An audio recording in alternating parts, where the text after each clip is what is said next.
今日呢件單價，如果錯過咗之後，我絕對揾到大件俾你。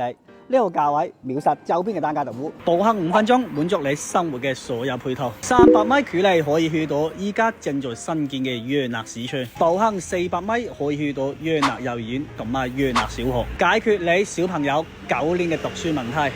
如果你唔想煮飯，出門口轉個彎就可以食到品香排骨飯、陽樂燒鵝啦。親戚過嚟唔使擔心停車問題，出門口靠河邊成排嘅停車位供你使用。大路入嚟，第二間就係啦。我哋門前呢條巷大概2.6米嘅巷，簡單啲嘅飛道呢係可以入得到你嘅。側邊嘅一啲新建嘅單價呢，亦都做好晒車庫噶啦。裏面呢舊一間噶啦，過有噶啦，咁呢就唔好有太大嘅幻想。咁啊，之前呢係租過俾人住嘅。基本上呢建築呢就係拆過起過嘅。剩咗呢間屋呢，地印方正，我哋睇到中地圖。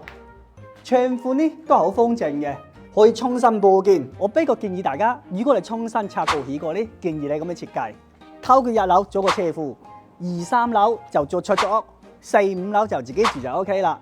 2個門口，呢邊就出租屋，呢邊呢就做車庫，做自己嘅大門口，上去就 OK 嘅啦。咁樣嘅諗法，你覺得啱唔啱啊啦？